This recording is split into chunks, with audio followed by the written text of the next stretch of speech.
Selamat datang di channel Madam Supro, bersama dengan Nina, yang kembali membawakan cerita baru untuk Anda. William John Sanderson tumbuh di masa kecil yang sulit. Ayahnya meninggal ketika ia baru berumur 8 tahun, dan ibunya tinggal di rumah sakit jiwa. Sejak kecil, ia tinggal bersama dengan sepupunya di pedesaan. Ketika beranjak dewasa, ia memutuskan untuk pindah ke London dan menghidupi dirinya sendiri. Waktu berjalan cepat dan William sudah dewasa. Kini, ia memiliki beberapa properti dan menciptakan pendapatannya sebagai tuan rumah. Rumah yang ia tinggali berada di Brook Green, London Barat, sebuah lokasi dengan lingkungan yang baik. Ada banyak restoran dan bar yang bagus di sana. Ada juga perumahan yang relatif aman, termasuk rumah yang ditinggali William. Suatu hari, William ditemukan tak bernyawa di rumahnya sendiri. Polisi pun kebingungan karena mereka menemukan ada banyak uang tunai di rumahnya. Yang awalnya mereka pikir perampokan beserta pembunuhan, akhirnya hanya menjadi pembunuhan saja. Lalu apakah yang menjadi motivasi pembunuhan William? Polisi pun mulai menyelidiki berbagai detail kehidupan William. William diketahui tinggal sendirian. Ia tidak memiliki pasangan, orang tua, dan hanya sedikit teman. Sejak ia pindah ke London, ia selalu hidup dan bekerja sendiri. William juga sering menagih tagihan ke penyewa dengan uang tunai. Jadi William sering berpergian ke berbagai properti yang ia miliki. Kegiatan ini menjadi rutinitas William selama bertahun-tahun. Suatu hari, William merenovasi properti terbesar yang ia miliki. Ia ingin tinggal di rumah di Brook Green, sebuah tempat tinggal yang besar dengan lingkungan yang baik. Ia mulai merenovasi rumah tersebut sambil menjalankan rutinitas hariannya. Tetapi dengan tuntutan renovasi beserta dengan rutinitasnya, William merasa tidak sanggup melakukan semuanya sendirian. Ia pun membuka lowongan kerja bagi siapapun yang mau menjadi asisten pribadinya untuk mengurus keuangan dan tagihan. Pekerjaan ini akan membantu William menagih dan mengatur keuangan bagi William. Ada seorang pria yang melamar untuk pekerjaan ini, dan mereka pun merencanakan pertemuan. Di hari pertemuan, tepatnya pada tanggal 21 Oktober 2011, pria tersebut datang di tempat yang dijanjikan. Anehnya, William tidak datang seperti yang dijanjikan. Pria tersebut pergi ke rumah William di Brook Green, London Barat. Lebih anehnya lagi, pria tersebut menemukan William tak bernyawa di rumahnya sendiri. Ia ditemukan tergeletak di kamarnya yang paling atas tanpa mengenakan pakaian di tubuh bagian bawah. Selain itu, William juga terlihat babak belur ketika ia ditemukan. Pria tersebut pun melaporkan hal ini ke polisi. Polisi dan tim forensik menginvestigasi tempat kejadian perkara beserta mayat William. Dilihat dari tingkat kesegaran darahnya, William diperkirakan meninggal kurang dari 24 jam ketika ia ditemukan. Selain itu, ditemukan adanya jejak-jejak yang menunjukkan bahwa William sempat melawan pembunuhnya. Polisi juga menemukan bahwa jendela rumah William dibobol oleh pembunuhnya. Polisi pun mencari anggota keluarga William, seperti orang tuanya atau pasangannya, tetapi mereka tidak menemukannya. Butuh waktu sekitar 3 minggu bagi polisi untuk menemukan teman terdekatnya, agar mereka bisa mengabari apa yang terjadi kepada William. Temannya pun terakhir kali melihat William sekitar 2 hingga 3 tahun yang lalu sebelum kematian William. Polisi akhirnya mengetahui bahwa William adalah orang yang tertutup. Mereka pun mencoba menggali lebih dalam lagi seperti apa gaya hidup yang dijalani William. Polisi pun mulai menginvestigasi properti lain milik William. Sama seperti di rumah William, mereka menemukan ribuan pound sterling di tas belanja yang ditaruh di ruang tengah dan dapur. Dari tempat tinggalnya saja, William menaruh sekitar 250.000 pound sterling atau sekitar 4,7 miliar rupiah. Polisi pun menemukan lebih banyak uang dari properti lain. Mereka menduga bahwa uang-uang tersebut merupakan hasil dari tagihan rumah sewa.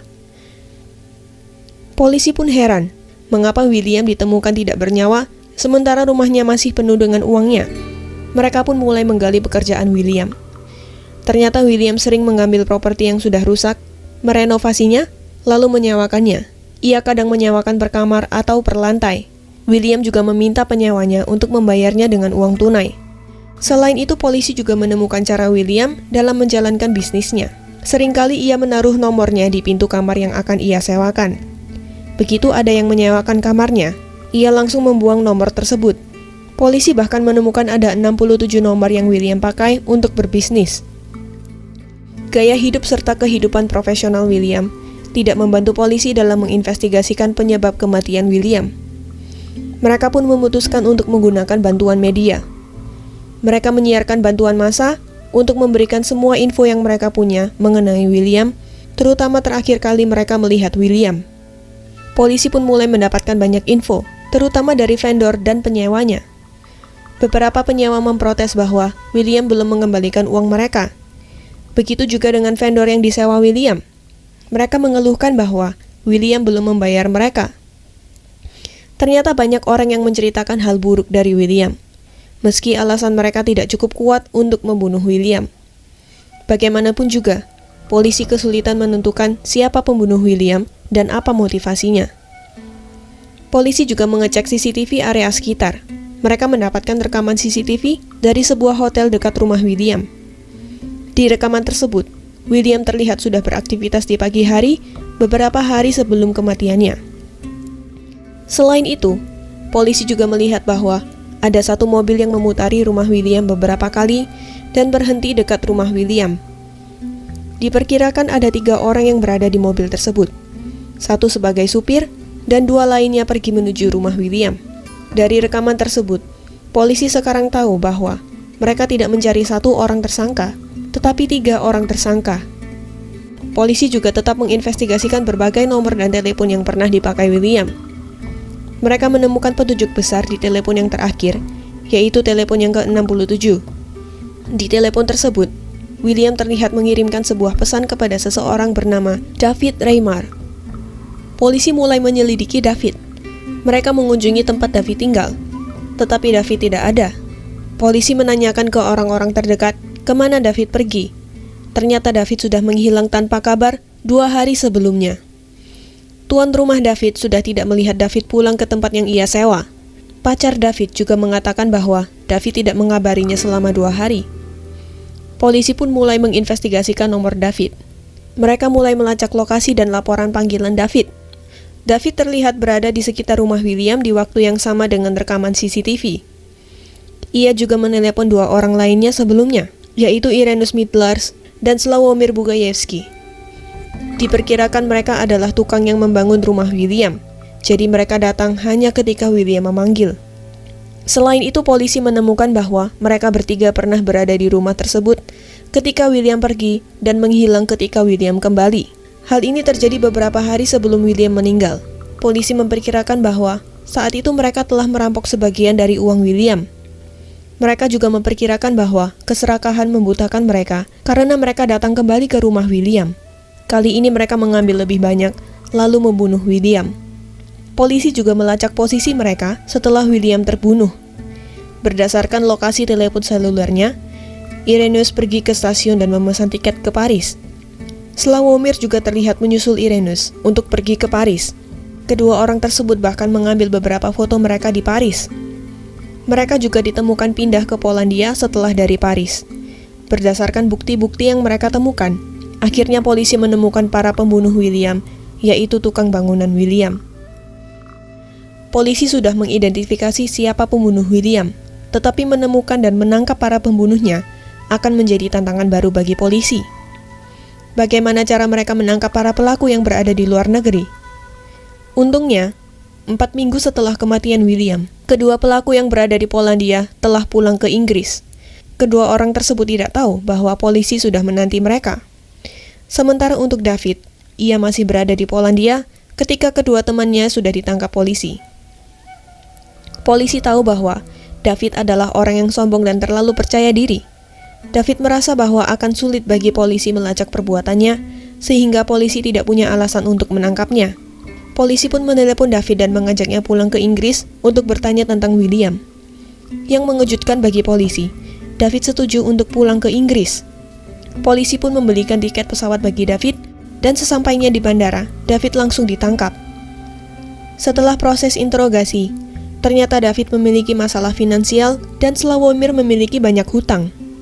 Polisi pun akhirnya mampu menentukan motivasi pembunuhan mereka, yaitu untuk mengambil uang William sebanyak yang mereka bisa. Dengan DNA mereka, polisi akhirnya mampu mengkonfirmasi bahwa ada sidik jari David di tempat tinggal William. Polisi juga menemukan bahwa darah David dan William ditemukan di mobil yang mereka pakai. Setelah melalui 1 tahun proses pengadilan, pada Agustus 2012, ketiga pria tersebut dinyatakan bersalah atas kasus pembunuhan.